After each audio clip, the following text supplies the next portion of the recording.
দর্শক এই যে দৃশ্য দেখেন, পাটের ভুঁই, তারপরে দেখেন উস্তে ক্ষেত, তারপরে তিল, ঘাস, সব কিছুই কিন্তু এই চরে আবাদ হয়।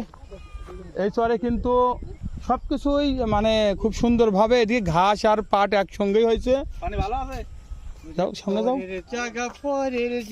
আমাদের এমএস ভাই, মজিবার ভাই, আমার ছোট ভাই রিপন, আর আমার এক ছোট ভাই হচ্ছে রাজু। রাজু কিন্তু হাঁটতে হাঁটতে ক্লান্ত হয়ে গেছে। আগাও, সামনে আগাও।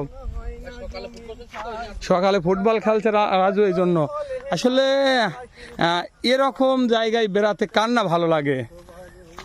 আপনাদের যাদের মনে এরকম একটু জায়গা আছে যে খুব একটা ভালো পরিবেশ খুঁজে মনকে একটু প্রশান্ত করে উঠাবো, তাহলে মনে করবেন যে এরকম এতে চলে আসবেন। এ দেখেন পটল, খুব সুন্দর পটল হয়েছে।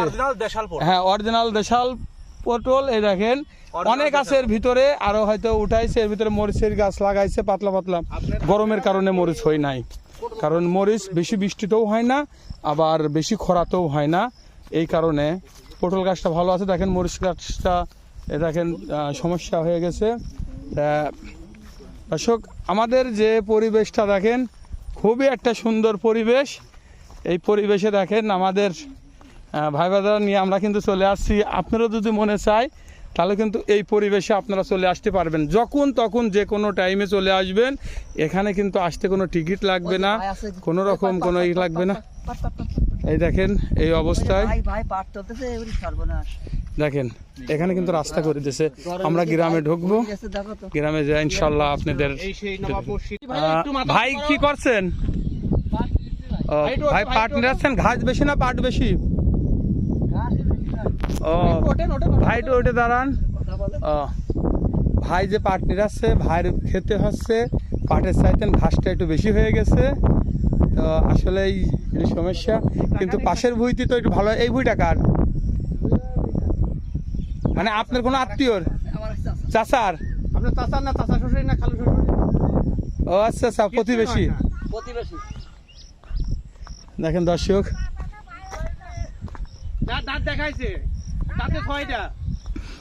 দেখেন পরিবেশ, খুব সুন্দর পরিবেশ।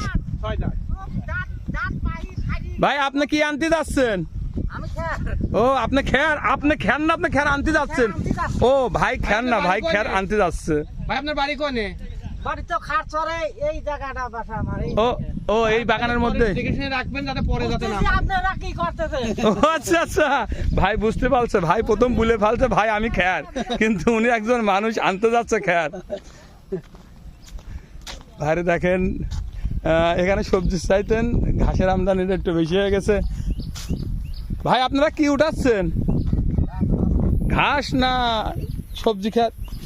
এখানে কি দিছেন? কি ওইখানে কি আবাদ করেছিলেন? এখানে শাক আবাদ করছিলাম। শাক কই? ওই যে লালু শাক। এই দেখেন এবারকার খরায় এই হলো শাক, আর এইগুলো সব ঘাস। তো একটা দুটো ঘাসের শাকের ভিতরে দেখেন কটটি ঘাস।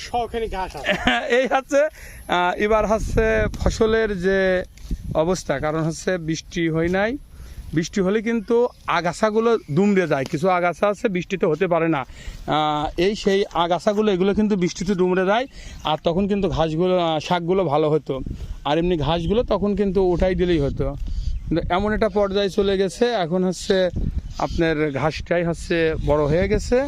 মানে যে আগাছার জোর বেশি এটা বলে না, তা আসলেই যে খরাই হচ্ছে আগাছার জোরটা একটু বেশি হয়ে গেছে। আর এদিকে ঘাস দেখেন দর্শক, আমরা কিন্তু এই গ্রামের মধ্যে ঢুকে পড়ছি। দেখেন সুন্দর একটা পরিবেশ। চলে আসেন এই পাবনার চর, এই চরে চলে আসেন।